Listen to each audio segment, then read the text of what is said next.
किसान साथियों, आज इस कार्यक्रम में हमारी मेहमान हैं कनिका हरबटपुर से हमारे बीच आई हैं। आप एक महिला उद्यमी हैं, आप ट्रेनर भी हैं और कई लोगों को आप सिखाती भी हैं। क्या सिखाती हैं, इस बारे में हम जानकारी लेंगे। कनिका जी, आपका कार्यक्रम में बहुत बहुत स्वागत है। कनिका जी, कब आपने ये निर्णय लिया कि आपको कुछ करना चाहिए, स्वयं का कुछ करना चाहिए, और इसके लिए प्रेरणा कहाँ से मिली? एक्चुअली में क्या है, जब मैंने 12th पास किया था तो मेरे को लगा कि मेरे को कोई कोर्स करना चाहिए, और मेरी जो फैमिली वाले हैं उन्होंने भी यही बोला कि आपको कुछ कोर्स करना चाहिए। बट मेरे को पता था कि मेरे हाथ में हुनर है, तो मेरे को लगा कि जॉब ना करके कोई कोर्स करके इसमें कोई फ़ायदा नहीं है। तो मुझे लगा कि मैं अपने आप से ट्रेनिंग देती हूँ, तो मैंने कैरी बैग का स्टार्ट किया। फिर मेरे को सपोर्ट मिला RCT से। RCT में मैंने 2016 में ट्रेनिंग देना स्टार्ट किया था। सबसे फर्स्ट जो ट्रेनिंग थी मेरी वो पौड़ी में थी। मैं ट्रेनिंग देने गई, वहाँ पे बहुत अच्छे से बीता टाइम। तो फिर मैंने 1 साल तक ट्रेनिंग दी है कैरी बैग की। जी, तो ये जो कैरी बैग बनाना या जूट बैग बनाना या जैसे पेपर ज्वेलरी की बात हम कर रहे हैं, तो कहाँ से सीखा आपने? ये सब मैंने अपने घर से ही सीखा है, इसकी कोई बाहर से जाके ट्रेनिंग नहीं ली है। इसको मम्मी जो है मेरी वो घर में बनाती थी, तो मैंने उन्हें देख देख कर कि कैसे बनते हैं, तो मैंने उनसे सीख ली। एक हमारे घर के पास में ही रहती हैं श्यामा चौहान, मैंने उनको भी देखा कि कैसे आप काम कर रहे हो। तो मैंने अपनी मम्मी और श्यामा चौहान से दोनों से सीख लेकर तब मैंने ये काम सीखा है। तो ये काम तो कला का क्षेत्र है, ये इसमें हुनर है जिसे कहते हैं, और भारत सरकार भी कहती है कि हम कौशल विकास करें। ये जो ट्रेनिंग सेंटर है RCT जो आप बता रही हैं, तो इससे कैसे आप जुड़ी? एक्चुअली में क्या है कि जो RCT है वो ग्रामीण क्षेत्र की जो लेडीज़ें होती हैं और जो गरीब रेखा की फैमिली होती है, उन सभी को फ्री ऑफ कोर्स में ट्रेनिंग देती हैं ताकि वो आगे बढ़कर कोई काम करें। तो वहाँ से सर हैं हमारे अतर सिंह और सरदार सर, तो उन्होंने जब मेरे को देखा तो उन्होंने बोला, बेटा आप ट्रेनिंग दे सकते हो, हमें ऐसा लगता है, तो आप एक काम करो, आप ट्रेनिंग दो इसमें। मेरे को काम करना आता था, तो मैं फर्स्ट ट्रेनिंग देने जब गई पौड़ी में, तो वहाँ के जो सर थे हमारे, वो भी बड़ा खुश हुए कि नेक्स्ट ट्रेनिंग में आपको आना है। तो सबसे पहले मैंने ट्रेनिंग दी थी मैंने कैरी बैग्स की। फिर उसके बाद मैंने स्टार्ट करते करते जूट बैग हो गया, पेपर ज्वेलरी बनाना स्टार्ट किया। जो हमारा क्या होता है, जूट के हम बैग बनाते थे, उससे जो एक्स्ट्रा जूट बचता है तो वो खराब हो जाता था। तो मैं सोचा कि जो ये खराब हो रहा है जूट, इसका क्यों ना कुछ यूज़ किया जाए। और आजकल की डेट में ऐसा है कि हर लेडीज़ को होता है, हर लड़की को होता है कि अगर हम आज रेड कलर का सूट पहन रहे हैं तो रेड कलर की ही ज्वेलरी पहननी है। तो उसके हिसाब से फिर मैंने जो खराब पेपर होते हैं, खराब जूट होता है, उससे मैंने ज्वेलरी बनाना स्टार्ट किया। बहुत ही अच्छी बात है कि आपने स्वयं सीखा अपनी मदर से, और भी जो आपके आसपास के लोग थे, उसके बाद फिर आपने प्रशिक्षण देना शुरू किया और आप कई जगहों पर गई। कैरी बैग या जूट बैग या पेपर ज्वेलरी, इसके लिए रॉ मटेरियल भी चाहिए। कहाँ से लाती हैं रॉ मटेरियल? ये सभी रॉ मटेरियल पहले मैं देहरादून से ही परचेज करती थी, बट अगर हम देहरादून से परचेज कर रहे हैं तो उसमें हमें ज़्यादा प्रॉफिट नहीं आता है, क्योंकि हमें यहाँ पे बहुत ज़्यादा महंगे में सामान मिलता है। तो इसीलिए मैं क्या करती हूँ, अब मैं दिल्ली से सामान मंगवाती हूँ, वहाँ पे बहुत सही रेट पे हमें सामान मिल जाता है, तो मैं वहीं से सब चीज़ें परचेज करती हूँ और उसको स्टॉक में ज़्यादा करके मंगवा लेती हूँ। और फिर उसको आप अपने साथ जो लोग काम करते हैं उनको प्रोवाइड कराती हैं? यस। तो मैं एक चीज़ जानना चाह रहा हूँ कि उसमें कौन महिलाएं हैं जो आपके साथ जुड़ी हैं? एक्चुअली में मेरी मम्मी है जो वो SHG समूह में है, क्योंकि जो SHG समूह होते हैं उसमें मैरिड लेडीज रह सकती हैं। तो मैं अभी अनमैरिड हूँ, इसलिए मेरा कोई समूह नहीं है, तो इसलिए मेरी जो मम्मी का SHG है, उन जो स्वयं सहायता समूह हाँ, की बात स्वयं सहायता समूह की बात कर रही हूँ। तो जितनी उसमें लेडीज हैं, 10 लेडीज, मैं उनको काम देती हूँ। बाकी हमारा जो गांव है वो बहुत ही ग्रामीण क्षेत्र से है, और वहाँ पे जो लेडीज हैं वो ज़्यादा गांव से बाहर नहीं निकलती हैं, थोड़ा घर के अंदर रहने वाली हैं, रोक टोक है उनके ऊपर।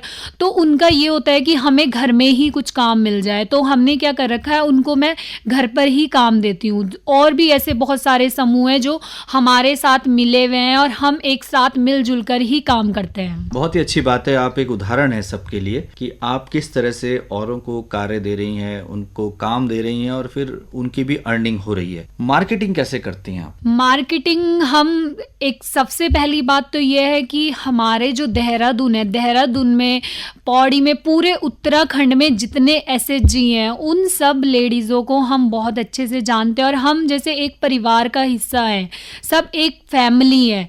ठीक है, तो जो भी हमारी चीज़ होती है सबसे पहले हमारे ग्रुप्स बने हुए हैं, ठीक है, जिसमें हम एक डॉक्टर किरण पंत मैम कृषि विज्ञान केंद्र से हैं, संजय सर हैं, वो भी कृषि विज्ञान केंद्र से हैं। ये सभी लोग हमारी हेल्प करते हैं कि आप लोगों की जो चीज़ है, ऐसा नहीं है कि हम देहरादून से हैं तो हम पौड़ी तक वो चीज़ नहीं पहुंचा सकते हैं। तो हम सबसे पहला ग्रुप जो होता है ग्रुप में सेल कर देते हैं, ग्रुप में फ़ोटोज़ डाल के। दूसरा है हमारा ऑनलाइन, हमने ऑनलाइन पेज बनाया हुआ है, हम उसमें डालते हैं और वो हमसे खरीद लेते हैं। इसके अलावा जो ब्लॉक में मेले आयोजित होते हैं, हम देखते हैं देहरादून में भी कई मेले आयोजित होते हैं, क्या उन तक भी आप अपने सामान को, अपने प्रोडक्ट्स को लाती हैं? हाँ जी, जो देहरादून में होते हैं मेले या फिर किसी भी ब्लॉक में होते हैं, वो सब हमें इनवाइट करते हैं। उसके बाद हम उन मेलों में अपनी स्टॉल लगाते हैं और उसमें बहुत ही अच्छा हमारा सेल भी होता है। अच्छा, एक चीज़ जानना चाहेंगे कि जो महिलाएं आपके साथ काम कर रही हैं, उनका शिक्षा का स्तर क्या है? क्या वो पढ़ी लिखी हैं? अभी जो हमारे साथ लेडीज़ हैं, कई ऐसी हैं जिनको अभी अपना नाम भी लिखना नहीं आता है, क्योंकि वो बहुत मतलब एक तो गरीब रेखा से नीचे वाली लेडीज़ हैं, दूसरा वो पहले उन्होंने पढ़ाई नहीं किया, और कई लेडीज़ें हमारे साथ ऐसी भी हैं जो MA BA बहुत ज़्यादा पढ़ी लिखी भी हैं। तो जो लेडीज़ जैसी होती है हम उसको वैसा ही काम देते हैं। जैसे कोई पढ़ी लिखी लेडीज़ है तो उसको मार्केटिंग का काम दे दिया, या फिर कोई और मतलब जो पढ़े लिखे वाला काम है उसको वो दे देते हैं, सैलरी बनाने के लिए दे दिया, ठीक है। फिर जो हमारे साथ अभी ज़्यादा पढ़ी लिखी लेडीज़ें नहीं हैं, अनपढ़ लेडीज़ हैं, उनको हम उनके स्तर का काम देते हैं। कभी आपके मन में आता नहीं कि उनको भी हम कुछ सिखाएं, साक्षर बनाएं? बिल्कुल आता है, और हम इसका बहुत ज़्यादा मतलब अभी सोच भी रहे हैं और हम करते भी हैं कि जो हमारी ग्रुप की मीटिंग होती है SHG की, उसमें हम क्या करते हैं, सप्ताह में एक मीटिंग करते हैं। तो उस एक सप्ताह में कई लेडीज़ें, हमारी मम्मी के SHG में ही ऐसी थी, जो मेरी मम्मी का समूह है उसका नाम है स्वाभिमानी स्वयं सहायता समूह। तो उसमें 10 लेडीज़ हैं, 10 लेडीज़ों में से 5-6 लेडीज़ ऐसी थी जिसको अपना नाम लिखना आता था, बाकी जो लेडीज़ हैं उनको अपना नाम भी लिखना नहीं आता था। बट आज की डेट में सबसे पहले जब उनका SHG खुला था तो अंगूठा लगाती थी, अब वो उनको अपना नाम लिखना आता है, अपना मोबाइल नंबर आता है। तो इसके लिए भी हम उन्हें एक दिन देते हैं, वीकली एक दिन, कि आप लोग कुछ सीखो, हम आपकी हेल्प करेंगे इसमें। तो ये जो कैरी बैग और जूट बैग, पेपर, ज्वेलरी आप बनाती हैं, तो इसमें कहीं टेक्नोलॉजी का प्रयोग तो नहीं होता? आप खुद अपने हाथ से बनाती हैं, कोई यंत्रों का इस्तेमाल करते हैं? नहीं, ऐसा कोई यंत्र नहीं है जिसका हम यूज़ करते हैं। कोई फिक्स एसिड्स हैं ऐसे जो हम यूज़ करते हैं, बट इसमें मशीन का कोई प्रयोग नहीं है, हम अपने हाथ से इसको बनाते हैं। तो अब जब इतनी सारी महिलाएं आपके साथ काम कर रही हैं, तो क्या आपने ये आंकलन किया है कनिका जी कि उनके जीवन स्तर पे, उनकी आर्थिकी है, उनकी जो घर की अर्थव्यवस्था है, उस पर कुछ सुधार आया है? वो अपने पैरों पे खड़ी हुई हैं? बिल्कुल, देखिए ज़्यादा तो मैं नहीं बोलूँगी कि उनकी आर्थिक स्थिति सही हुई है, बट ये है कि पहले उनका ये होता था कि अगर उनके फैमिली में, उनके परिवार में रात को उनके हस्बैंड आते थे तो उनके साथ मार पिटाई, क्योंकि ये होता है ना, जब जो लेडीज़ें काम ज़्यादा करती हैं बट उनकी एक जो वैल्यू होती है वो इतनी फैमिली में नहीं होती है। क्यों? क्योंकि वो अर्निंग के टाइम पे वो पीछे हो जाती हैं। अगर घर में महीने का खर्च हो रहा है तो उसमें वो पैसे नहीं दे पाती हैं, तो इसलिए उनकी वैल्यू क्या हो जाती है, कम हो जाती है। उनको देखा जाता है कि आप काम कम करते हो, पर अगर महीने के वो ज़्यादा नहीं दे रही हैं, 5,000 भी दे रही हैं, 10,000 भी दे रही है, अब उनके हस्बैंड को लग रहा है कि हाँ वो पैसे दे रही है, तो मतलब कुछ काम कर रहे हैं, तो उनकी सबसे पहले जो है ना फैमिली में रिस्पेक्ट सबसे पहले वो हो गई है अब, कि उनको सब एक रिस्पेक्ट दे रहे हैं कि हाँ आप भी काम कर रहे हो, आप अनपढ़ हो कोई बात नहीं, बट आप पैसा कमा रहे हो। तो और उनकी फैमिली में अब लेडीजें हमारी बोलती हैं कि पहले अगर हमें एक साल में हम एक सूट खरीदते थे तो हमें पहले सोचना पड़ता था कि बच्चे की भी जरूरतें हैं, हस्बैंड की भी जरूरत है, फैमिली में सभी लोगों की है, बट वो अब प्राउड है अपने ऊपर कि हम किसी और को भी पैसे दे रहे हैं, मतलब फैमिली में वो हेल्प कर रहे हैं दूसरों को, और उससे उनकी घर की जो स्थिति है वो बहुत अच्छी भी है। तो आप तो बहुत ही बड़ा काम कर रही हैं कनिका जी, इस छोटी सी उम्र में। तो आपको कैसा लगता है जब जगह जगह आपको बुलाया जाता है और आप लोगों को ट्रेनिंग्स देती हैं? मेरे को बहुत अच्छा लगता है। सबसे पहली बात तो ये है कि ट्रेनिंग देने के बाद, कि अभी ऐसा है कि मैं पूरे उत्तराखंड में ट्रेनिंग दे चुकी हूँ, और ट्रेनिंग देने के बाद अब 1 साल हो गया है मेरे को कि मैं असेसर बन गई हूँ। तो मैं अब असेसमेंट में जाती हूँ और केवल असेसमेंट लेने जाने के बाद लेकर आ जाती हूँ, ठीक है।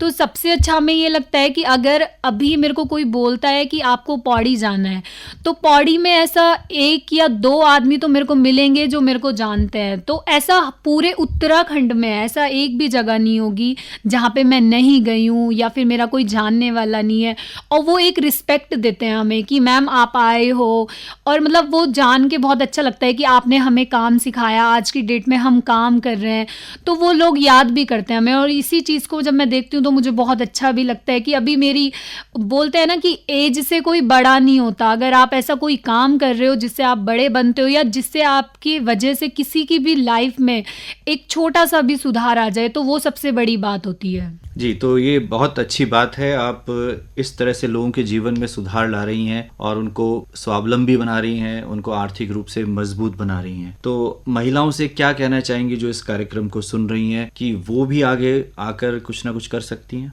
बिल्कुल, मेरी सभी महिलाओं से एक ही रिक्वेस्ट है। सबसे पहले तो जो आप अगर लेडीज़ हैं, आप दूसरी लेडीज़ को हेल्प कीजिए, ठीक है? क्योंकि सभी लेडीज़ों की जो परिस्थिति है वो एक जैसी नहीं है। शायद मैं अभी घर से बाहर जा सकती हूँ, अगर मेरे को अभी कहीं पे जाना है तो मेरे को केवल अपने फैमिली को एक फ़ोन करना पड़ेगा कि मैं वहाँ पे जा रही हूँ, वो परमिशन दे देंगे। बट कई फैमिलीज़ ऐसी हैं जो एक लेडीज़ होकर शायद अपनी बेटी को वो प्रायोरिटी नहीं देती हैं। अगर उसको जाना है तो खुद से बोलेंगी कि हाँ मैं चले जाती हूँ, बट अगर वही चीज़ वो उनको बेटी बोल रही है तो वो नहीं मानेंगी। तो आप लोगों को ना एक दूसरे को हेल्प करना है। दूसरा, जैसे हम अपना काम चला रहे हैं, मैं पेपर ज्वेलरी सेल कर रही हूँ, कैरी बैग सेल कर रही हूँ, जूट बैग सेल कर रही हूँ, तो आप लोग अगर हमारी हेल्प करोगे ना तो हम सामने वाले की हेल्प कर पाएंगे।